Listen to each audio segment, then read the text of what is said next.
말씀 앞에 나를 맡기다, 말씀 앞에 나를 맡기다, 이런 제목으로 하나님 말씀 나누도록 하겠습니다. 요한 1서 말씀은 요한이 보낸 편지죠. 교회들 앞에 목경을 위하여 편지를 써서 성도들이 그 편지를 보면서 하나님의 말씀을 깨닫고 또 하나님의 말씀 앞으로 나아갈 수 있도록 돕는 편지를 쓴 것입니다. 이 요한 1서를 쓴 요한은 요한복음을 쓴 요한과 동일한 인물이죠. 그래서 이제 요한 1서를 쭉 보시다 보면 마치 요한복음의 해설을 보는 듯한 그런 느낌을 갖게 됩니다. 오늘 1장을 우리가 함께 보았는데 이 1장 말씀을 통해서 하나님께서는 예수님이 누구신지 그리고 그 예수님을 믿는 믿음 가운데에서 살아간다는 게 어떤 의미인지를 말씀해 주고 있습니다. 예수님을 뭐라고 말씀하냐면 태초부터 계신 말씀이다. 그 다음에 생명이시다. 이렇게 말씀을 하죠. 그 빛이시다. 이렇게 말씀합니다. 요한복음하고 매우 유사합니다. 하여튼 여러분 1절을 보시면 태초부터 있는 생명의 말씀. 여러분 요한복음 1장 1절이 생각나시죠? 태초에 말씀이 계시니라. 이 말씀이 하나님과 함께 있으니 이 말씀은 곧 하나님이시다. 그러니까 하나님 아버지와 함께 계신 하나님, 그 생명의 말씀이다. 근데 이 말씀에 대해서는 우리가 눈으로 봤다 그랬어요. 눈으로 봤고 여기 보니까 자세히 보고 또 우리의 손으로 만졌다. 뭡니까? 이 예수님을 가리킨 거죠. 이 땅에 성육신 하신 예수님, 실제 육신으로 오신 예수님을 자기들이 보고 경험하고 만졌다. 그래서 그 아버지 품속에 독생하신 하나님께서, 본래 하나님을 본 사람이 없는데 그 독생하신 하나님께서 하나님을 나타내셨다. 너희가 나를 보았거늘 아버지를 보이라 하느냐? 예수님 말씀하시죠. 빌립에게. 마찬가지로 지금 요한은 우리는 이 생명의 말씀이신 하나님의 아들을 직접 보고 또 만지고 들으면서 하나님을 보았다. 이게 빛이에요. 빛. 하나님을 알게 되는 것이죠. 하나님을 알면 그러면 나를 알게 되는 거예요. 자, 근데 왜 자꾸 예수님을 말씀이라고 하느냐? 이거는 여러분 예수님이 지금 우리 눈에 보이지 않잖아요. 예수님 어느 날 나타나고 갑자기 막 음성을 들려주시고 그런 게 아니잖아요. 근데 왜 예수님을 말씀이라고 하느냐? 그의 성령께서, 예수의 영이 성령이잖아요. 성령께서 오늘도 우리 속에서 살아서 역사하시는데 하나님의 말씀이 생각나고 깨달아지고 또 그 말씀대로 살아갈 수 있도록 역사하시기 때문에 예수님을 오늘도 살아계신 나의 하나님으로 말씀하시기 때문에 말씀이라고 말씀하는 겁니다. 근데 그 말씀이 죽은 말씀이 아니에요. 글자의 말씀이 아니에요. 단순히 여기 써있는 어떤 글자가 아니에요. 여러분 어떤 사람은 똑같이 우리가 성경을 읽어도요 아무런 감흥이 없어요. 아무런 느낌이 없어요. 그러나 우리 안에 성령이 거하시면 어떤 일이 벌어지냐면 이 말씀을 성령의 감동으로 쓰신 성령께서 내 안에 거하시기 때문에 말씀이 깨달아져요. 그러니까 들을 때 말씀이 깨달아지고 읽을 때 말씀이 깨달아지고 암송할 때 말씀이 깨달아지고 살면서 말씀이 생각나게 해주세요. 그분이 누구시냐? 성령, 예수의 영이신 것입니다. 그래서 그분 때문에 우리가 생명을 누려요. 생명. 그냥 교회 다니는 게 아니라 마치 포도나무가 가지에 붙어있는 것처럼 생명이신 하나님과의 교제가 말씀 속에서 일어난다는 거예요. 그래서 2절에 뭐라고 말씀해요? 이 생명, 갑자기 말씀이 생명으로 바뀌었어요. 이 생명이 똑같은 거라는 거예요. 생명을 통해서, 말씀을 통해서 생명의 역사가 우리 안에 일어난다는 거죠. 이 생명이 나타내신 바 된지라 보여줬어요, 우리에게. 이 영원한 생명을 우리가 보았고 증언하여 너에게 전하노니 이는 아버지와 함께 계시다가 우리에게 나타내신 바 되니라. 아버지 품에 독생하신 하나님, 말씀이 육신되어 우리 가운데 거하시며 우리가 보니 아버지의 독생자의 영광의 은혜와 진리가 충만하더라. 이 말씀을 계속해서 해주고 계신 것입니다.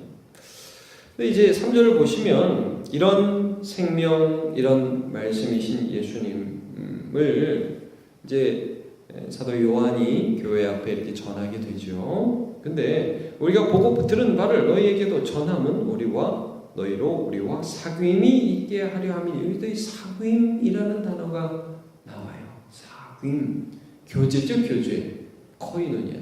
아주 이제 우리와 이 요한 사도, 말씀을 가르치는 이와 말씀을 듣는 이가 사귄다.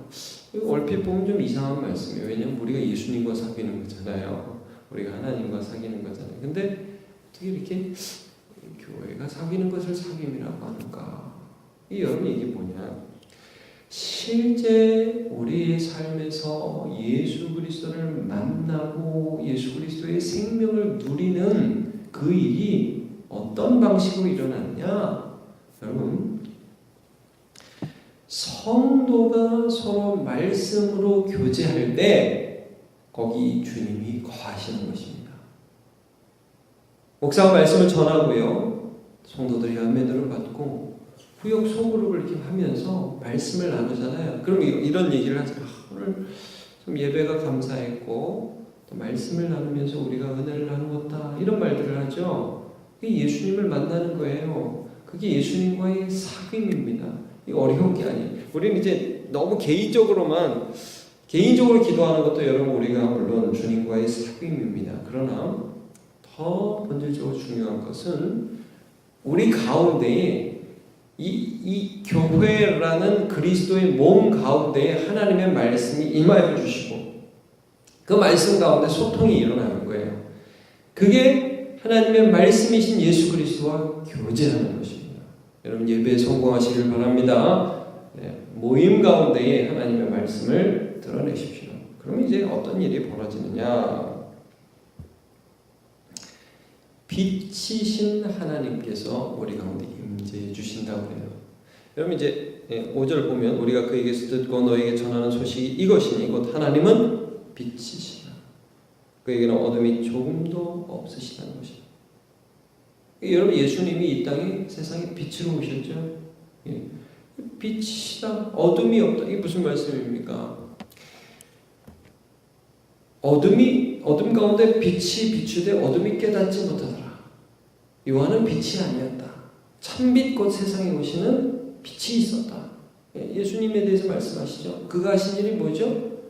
세상의 죄를 드러내시고 하나님을 모르고 자기들이 의인인 줄 착각하는 자들에게 하나님이 어떤 분인지를 보여주셨어요.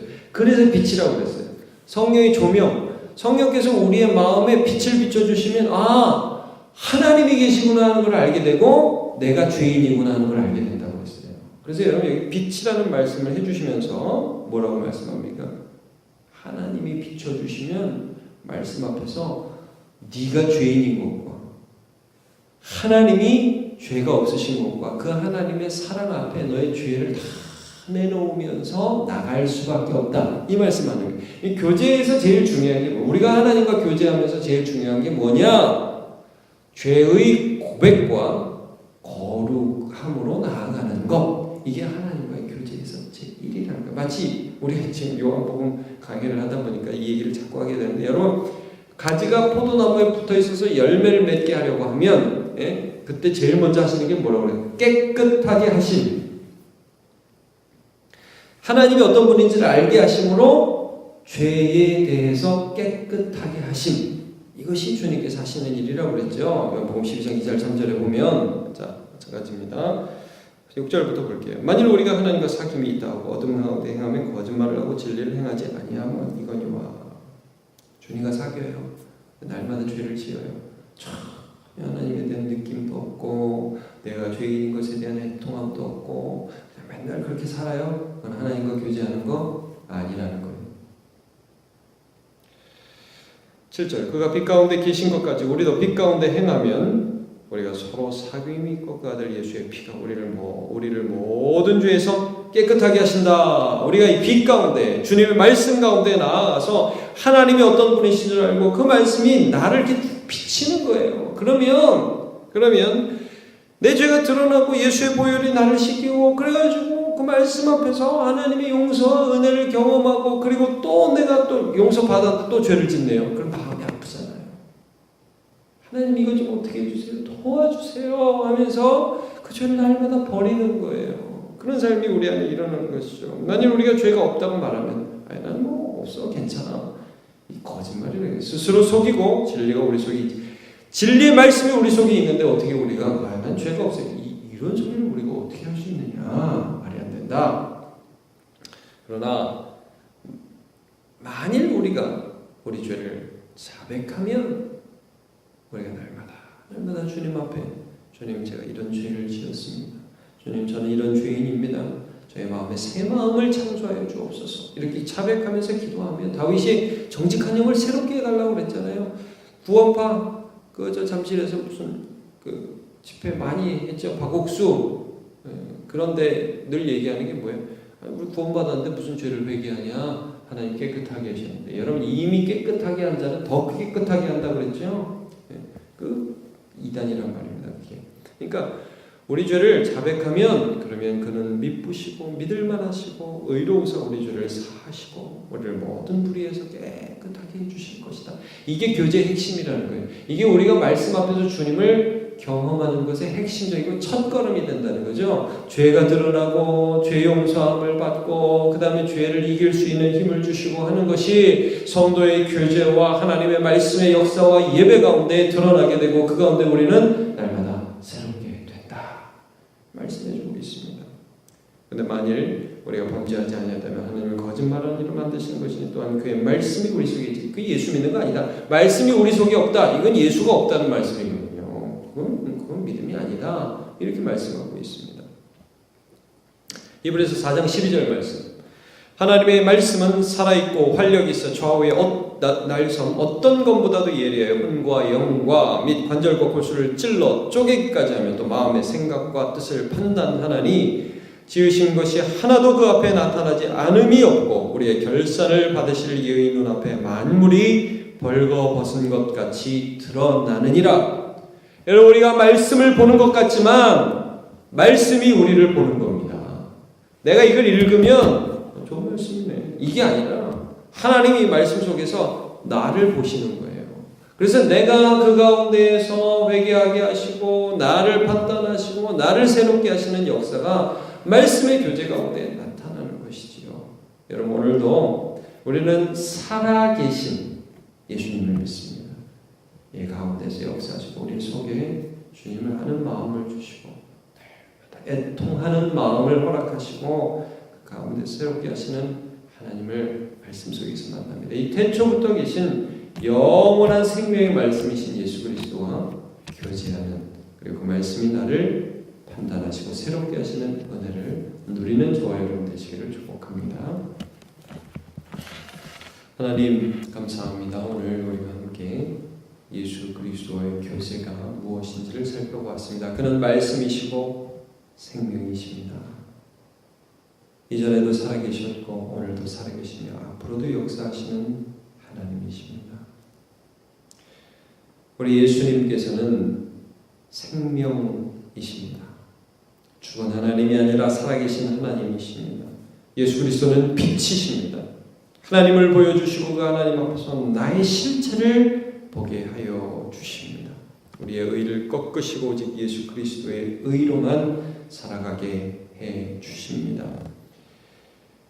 예수 그리스도와 말씀으로 사귀다 보면 우리 하나님을 알게 되고 죄가 드러나고 회개할 용기를 얻게 하며 주님 앞에 나아가게 하셔서 회개하며 도우시는 은혜, 깨끗하게 하시는 은혜를 맛보게 하여 주십니다. 하나님, 오늘도 이 세상 살아가면서 많은 죄의 짐을 지고 살아가는 우리입니다만 주 십자가 보혈 앞에 우리 모든 죄를 다 내려놓게 하시고 죄의 짐 다 벗게 하시고 깨끗하게 하시는 은혜를 오늘도 받게 하여 주옵소서. 예수의 피가 우리의 죄를 용서하지 못함이 없고 예수의 피가 우리를 새롭게 하지 못할 그런 피가 아니고 그의 능력과 은혜가 오늘도 우리의 삶에 흘러 들어오고 있음을 믿음으로 받아들이게 하여 주옵소서. 이 새벽에 기도하는 주의 백성들의 심령 안에 정직한 영과 새 마음을 창조하여 주옵소서. 예수님의 이름으로 감사하며 기도하옵나이다.